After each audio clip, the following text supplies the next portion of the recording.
আল্লাহ এতদিন আপনার হুকুম পালন করি নাই, আল্লাহ শয়তানের ওয়াসওয়াসায় পড়ে করছি গো, আপনি মাফ করে দেন। চোখের পানিগুলো ছেড়ে দিয়া যদি আল্লাহর দরবারে আপনি দরখাস্ত করেন, আমার আল্লাহ বলেন বান্দারে যৌবনকালে যদি একবার ডাক দেস, আমি 70 বার বান্দা তোর ডাকে জবাব দিই।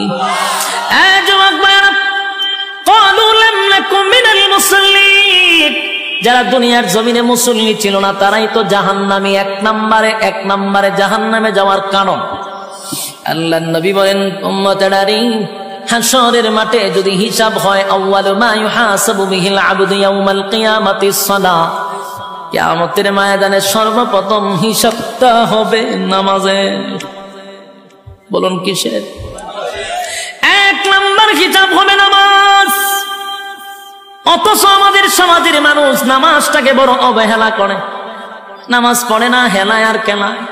জিগাইল হুজুর আমার ফ্যান বালা না, কি হয় ফ্যান বালা, হুজুর আমার সময় নাই, আমি খুব ব্যস্ত। আল্লাহ বলবে বান্দারে সময়ের মালিক তো আমি, রাইতে দিনে 24 ঘন্টা সময় তো আমি দিছি, আমার দেওয়া সময় কেন আমারে দিলি না? মন গড়া জিন্দেগি কেন চালাইলি? আমার দেওয়া সময় কেন আমারে দিলি না? ইমাম সাহেব মাদ্রাসার মুহতামিম যদি বলে আসেন না নামাজে যাই, উত্তর দেয় হুজুর সময় নাই। যেই লোকটা বলছে হুজুর সময় নাই, এই লোকটা দেখবেন বন্ধুদের আড্ডায় সময়ের অভাব নাই, চাকরিতে সময় আছে, ব্যবসাতে সময় আছে, বউ বাচ্চারে সময় আছে, বন্ধুদের আড্ডায় সময় আছে, বিপিএল খেলায় সময় আছে, আইপিএল খেলায় সময় আছে, বিশ্বকাপ খেলায় সময় আছে, ফেসবুক শরীফের সময় আছে, ইউটিউবের সময় আছে। সময় নাই শুধু আল্লাহর বেলা। আল্লাহ বলে বাংলা শুন, আমার দেওয়ার সময় আমার দিলি না,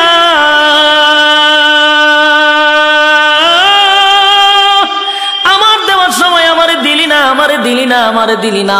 1 নম্বর কারণ হবে জাহান্নাম। ক্বালু লাম নাকু মিনাল মুসাল্লিন, জাহান্নামীরা চিৎকার দিয়া বলবে ও জান্নাতীরা, জাহান্নামে আসার 1 নম্বর কারণ হলো ক্বালু লাম নাকু মিনাল মুসাল্লিন, তোমরা মুসল্লি ছিলা, আমরা দুনিয়ার জমিনে মুসল্লি ছিলাম না, তাই তো জাহান্নামে আসছি। জাহান্নামে আসার 1 নম্বর কারণ হলো নামাজ।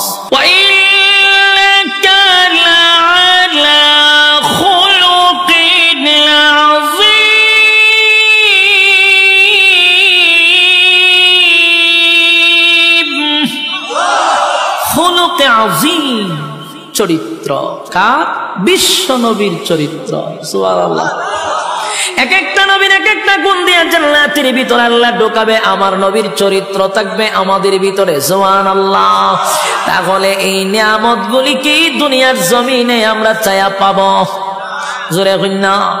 কেউ যদি দোয়া করে কোনদিন এই নিয়ামত পাবো না। যতগুলা বললাম দুনিয়াতে কোন নবী রাসূলকেও আল্লাহ দেয় নাই শুধু চরিত্র ছাড়া। প্রত্যেক নবীর চরিত্র ছিল ফুলের মতো পবিত্র, কোনো সমস্যা নাই। তিল পরিমাণ কোন স্পট কোন নবী রাসূলগণের চরিত্রে ছিল না। সুবহানাল্লাহ। যুবক ভাইরা, আর বাকি সব নিয়ামতগুলি দুনিয়া চাইলেই পাওয়া যায় না রে। দুনিয়া আফসোসের জায়গা। জান্নাতের ভিতরে নিয়ামতগুলি আল্লাহ না চাইতেই দিয়া দিবে। জোরে কোন সুবহান। জান্নাতের ভিতরে ঢুইকা গুড়ে গুড়ে গুড়ে গুড়ে নিয়ামতগুলা ভোগ করতে থাকবে অনন্তকালের জন্য। আল্লাহ রাজত্ব দিছে। আল্লাহ যারে জান্নাতে ঢুকায় আর কোনোদিন বাহির করে না। জান্নাত পাইয়া জান্নাতীরা বড় খুশি। আল্লাহ একদিন জায়গায় বান্দা রে জান্নাত তো পাইলি, জান্নাত তো পাইলি, যা ওয়াদা করছিলাম তা কি বান্দা পাইছ? জান্নাতীরা বলেন মালিক, দুনিয়ার জমিনে আপনি আমাদেরকে যেভাবে বলছিলেন কোরআনে পাইছি 3 ভাগের 1 ভাগ, জুরানে আপনি 2 ভাগের আলোচনা করছেন। জান্নাতে আমরা আয়েশা দেখি 97 গুণ আমাদেরকে বেশি দিছেন। এবার জান্নাতীরা আল্লাহর কাছে একটা দরখাস্ত পাঠাবে, মালিক আমরা জান্নাতের ভিতরে গুইরা গুইরা সব নিয়ামত দেখলাম, কিন্তু দুনিয়ার জমিনে আমরা অনেক বন্ধু বান্ধব ছিল যাদের সঙ্গে ব্যবসা করতাম, যাদের সঙ্গে চাকরি করতাম, যাদের সঙ্গে খেলাধুলা করতাম, যাদের সঙ্গে আড্ডা মারতাম, আমি জান্নাত পাইলাম কিন্তু আমার বন্ধুরে গোটা জান্নাত বললাম পাইলাম না। আল্লাহ বলে বান্দারে আরামে আসো ঠিক নই তাহা। আরেকজনের খবর লস আল্লাহ কই জাহান্নাম কই আমি একটু দেখতাম, আল্লাহ কই আরামে আসো ইদার থাক, সুখে থাকলে ফুকে গেলে না আসো জান্নাতে, জাহান্নামীরে দেখতে গেলে মনটা চাইছে। আল্লাহ ওইটা সম্ভব না, কামনা কইছেন জান্নাতীরা যা চাইবে তা দিব। কইছিলাম নি বলে হ্যাঁ দেহানি দরকার, দরখাস্ত মঞ্জুর হয়ে গেছে। সুবহানাল্লাহ। আল্লাহ বলেন ফি জান্নাতিন ইয়াতাসাআলুন আনিল মুজরিমিনা মা সালাকাকুম ফি সাকার।